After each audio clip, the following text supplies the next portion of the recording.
La première action à laquelle je voulais réagir, c'est Thales, une de mes actions PA préférées. Thales, qui est malheureusement accusé de délinquance financière. Tu sais ce que t'es un délinquant. Non. Tu es un délinquant. Dans les faits, ce pilier de la défense français fait l'objet de nouvelles investigations en France et au Royaume-Uni. Apparemment, et je dis bien apparemment, des soupçons de corruption viseraient notamment un marché d'armement en Asie. Alors ce qui est un peu problématique d'un point de vue judiciaire, c'est que ces nouveaux soupçons de corruption s'ajoutent à la liste des enquêtes déjà ouvertes contre notre fleuron français de la défense. Puisque, pour rappel, Thales avait été perquisitionné à fin juin en France, aux Pays-Bas et en Espagne, dans le cadre de 2 enquêtes ouvertes en 2016 et 2023, et pourtant sur la vente de matériel militaire à l'étranger. Thales était accusé notamment de corruption et trafic d'influence d'agents publics étrangers. Dans le même style d'accusation, en mai 2023, le parquet financier avait également indiqué ouvrir une enquête préliminaire, histoire de vérifier si notre fleuron de la défense avait usé de corruption pour obtenir un marché de rénovation d'avions de chasse Mirage 2000 en Inde. Et une autre enquête ouverte en décembre 2020 se penchait, elle, sur le transfert d'un ancien salarié de Thales dans un poste à l'Organisation des Nations Unies. Vous allez me dire, quel est le problème qu'un salarié de Thales aille bosser à l'ONU? En fait, l'Organisation des Nations Unies, il se trouve que c'est un bon client de Thales. Oui, là, c'est gênant. Hein. Alors, avons-nous affaire à un réel délinquant financier? Ça, ce sera la justice de trancher, car Thales, lui, refuse de parler de corruption. Je refuse.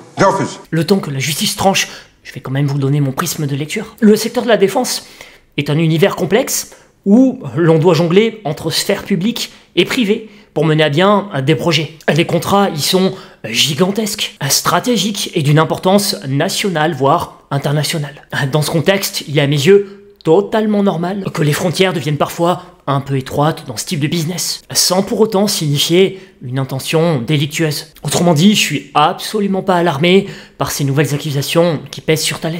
Il ne faut pas avoir peur. Par ailleurs, sur la partie perspective, Thales a récemment présenté son plan stratégique 2024-2028 aux investisseurs, et comme relaté dans cette note d'analyse, ce plan dessine clairement une nouvelle séquence de croissance et d'amélioration de la rentabilité. Ça, c'est intéressant. Concrètement, Thales vise une croissance organique annuelle de 5 à 7%, de quoi mener Thales vers les 25 milliards d'euros de chiffre d'affaires ces prochaines années. Quant au bénéfice par action ajusté, qui a bondi de 53% entre 2018 et 2023, pour le plus grand bonheur de l'actionnaire, il devrait croître encore de 50 à 60% dans les 5 prochaines années. Et comme le groupe souhaite également s'atteler à réduire son endettement, ça laisse présager un bel avenir si ce plan se concrétise. Surtout que Thales a l'avantage d'être positionné sur des méga-trends, des méga-tendances soutenant la croissance de ces marchés. D'ailleurs, Patrice Ken, le PDG du groupe, l'a affirmé récemment, je cite, « Dans la défense, nous sommes entrés dans un cycle haussier pour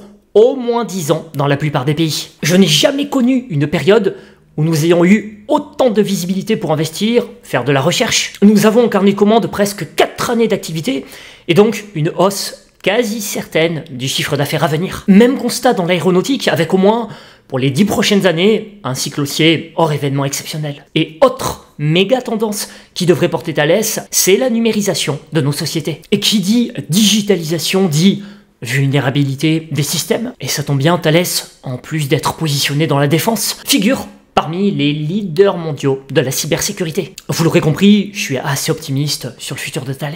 Même si, depuis quelques jours, ça baisse un peu. D'ailleurs, il n'y a pas que les récentes accusations de corruption qui pèsent sur le cours de bourse de Thales, il y a aussi la géopolitique. Concrètement, des rumeurs sur la signature d'un cessez-le-feu entre Israël et le Hezbollah se sont multipliées hier pendant la séance. Cette nouvelle a fait brutalement reculer le pétrole avec un baril de Brent qui est passé d'un peu plus de 75 $ à 72,50 USD.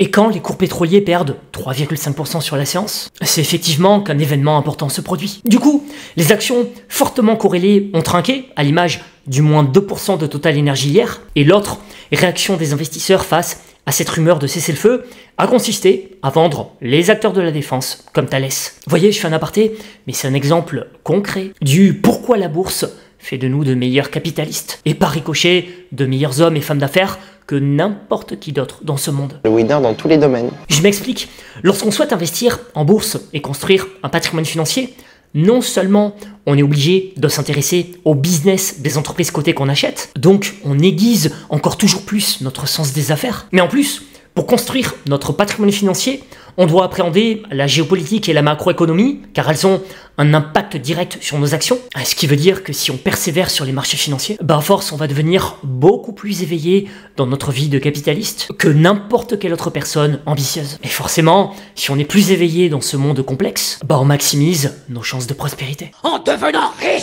Bref, pour revenir à l'action PEA Thales, perso, je suis positif sur le devenir boursier de ce fleuron français. Alors, je vous dis pas que je vais me jeter dès aujourd'hui à l'achat, parce que comme vous le savez, je prône la diversification géographique, et comme la semaine dernière, j'ai déjà acheté des actions européennes, pour rappel, ASML à 606 €, Capgemini à 153 € et Assystem à 35 €. Là, si je dois investir dans de nouvelles actions, ce sera cette fois sur le marché américain, justement pour respecter mon principe de diversification géographique. Maintenant, pour la personne qui n'a pas cette même problématique que moi, Thales, c'est un achat qui peut, pourquoi pas, s'envisager d'ores et déjà. Je vous dis pas qu'il faut prendre une pleine position à ce niveau, mais la personne qui, dans le cadre d'une stratégie d'entrée fractionnée, prend une première petite position à ce niveau, si cette personne envisage de détenir l'action sur plusieurs années, moi ça me choque pas. Bien sûr c'est purement subjectif, mais en tout cas, je suis pas le seul à émettre une opinion acheteuse. Dans cette note d'analyse du 17 novembre, la rédaction Investir adosse un objectif de cours sur Thales à 200 € en citant des perspectives solides. 200 € par rapport au cours actuel de ce matin, c'est un potentiel de plus 40%. Pas mal, non? C'est français. Alors, en dehors de la France, pour surfer sur la méga trend de la cybersécurité que je vous évoquais tout à l'heure, vous avez aussi une action américaine très intéressante, et s'agissant d'une action compte titre. Je rappelle que si vous recherchez un compte bourse, vous aurez jusqu'à 100 € de frais de comptage offerts chez DeGiro, avec mon lien en description. L'action américaine en question, c'est Palo Alto Networks, qui est, soit dit en passant, le spécialiste de la cybersécurité le mieux valorisé de Wall Street, ce qui mérite le respect. Comme relaté dans cette note d'analyse, le titre se paie relativement cher, de l'ordre de 65 fois les bénéfices estimés sur l'exercice, mais la tendance de fond reste structurellement porteuse sur le marché de la cybersécurité, où Palo Alto Networks jouit d'un statut de leader. Du coup, la note d'analyse adosse un objectif de cours à 444 $. Ça, vous voyez, à mon sens, c'est typiquement le genre d'action qu'il est pertinent d'acheter sur repli pour jouer les prochaines années. Même ressenti pour l'action CrossStrike, sur laquelle j'avais d'ailleurs réagi en direct dans ma newsletter avec opinion acheteuse prononcée à mes lecteurs lors de son repli. Et si vous souhaitez accéder à des idées d'actions américaines actuellement sur de bonnes tendances, vous en trouverez plein d'autres dans ma newsletter, premier lien en description, car faut le dire, il n'y a pas que les Max 7 pour faire de l'argent en bourse. Depuis la création de ma lettre en mars dernier, j'ai partagé à mes lecteurs des idées d'action qui, si on fait le bilan de la performance réalisée, n'ont absolument rien à envier aux performances annuelles de certaines Max 7. Je ne sors pas ces actions de mon chapeau, j'investis énormément dans de l'information financière pour vous offrir l'info la plus qualitative possible. Là par exemple, ces actions viennent de mon accès AlphaPix, abonnement qui coûte 499 $ à l'année. Car c'est la ligne éditoriale de ma newsletter, vous proposez de l'information financière ultra qualitative. Et je vous réserve de très belles choses pour 2025. Donc si vous souhaitez préparer la nouvelle année qui se profile, je vous invite à rejoindre ma newsletter. Je mets vraiment du cœur à l'ouvrage pour vous en ayez largement plus en termes de valeur délivrée. Ce qu'on appelle dans le business une relation gagnant-gagnant. Un partage d'informations financières qui, j'en suis certain, vous aidera dans votre stock picking à l'international. Quant à la partie PEA, faut pas la négliger car ok, le climat des affaires n'est pas folichon en Europe, mais faut pas non plus avoir un excès de pessimisme. Je rappelle qu'en Europe, on a de magnifiques entreprises cotées, et Thales est clairement l'une d'elles. Après, ça ne reste que ma vision, donc n'hésitez pas à partager votre ressenti. Merci pour votre suivi et belle soirée à tous. I'm rich.